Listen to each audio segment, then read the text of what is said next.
జై శ్రీమన్నారాయణ. ధనుర్మాసంలో 14వ రోజు పాశురము. ఈరోజు గోదాదేవి 9వ గోపికను నిద్రలేపే ప్రయత్నం ఇలా చేస్తుంది.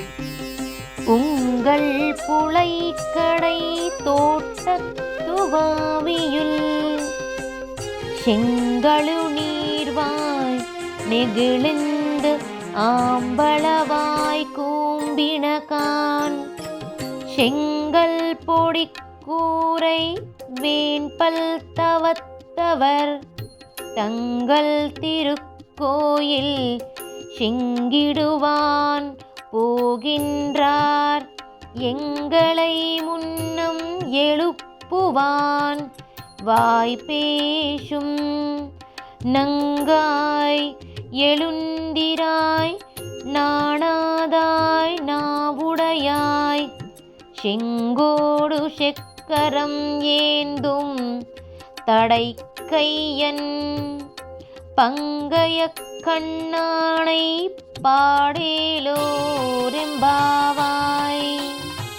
ఆండాళ్ తిరువడిగలే శరణం. తాత్పర్యము: ఏమమ్మా, మీ యొక్క పెరటిలోనున్న తోటలో ఒక దిగుడు బావి ఉంది చూడు. దానిలో సూర్యోదయాన్ని చూచి ఆనందించే ఎర్ర కలువ పుష్పములు చిరునగవులు చిందుస్తున్నట్లు విచ్చినవి. కలువరేని విరహాని కోర్వలేని నల్ల కలువలు ముకులించుకున్నవి. కాషాయాంబరధారులై స్వచ్ఛమై ప్రకాశించు దంతపంక్తులు గల తపశ్శాలులందరూ, సన్యాసులందరూ, లేక ఆవేశము వేసిన తామస దేవతారాధకులు తమ తమ ఆలయముల తాళములు తెరుచు నిమిత్తము పోవుచున్నారు. ఆరాధన సమర్పించుటకై పోవుచున్నారు. పరిపూర్ణురాలివలే మేము లేవక ముందుగానే వచ్చి మమ్ములను నిద్రలేపుదునని వాగ్దానము చేసిదివి కదా. చాలే, ఇకనైనా లేచి రావమ్మా. బొత్తుగా బిడియము లేదే నీకు. మాటలాడుటలో మాత్రము చక్కని నేర్పరివి. ఆ నేర్పరితనము పనిచేయుటలో కూడా చూపవద్దా?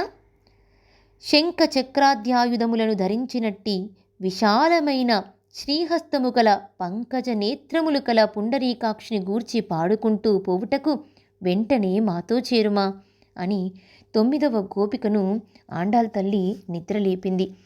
ఆండాళ్ తిరువడిగలే శరణం.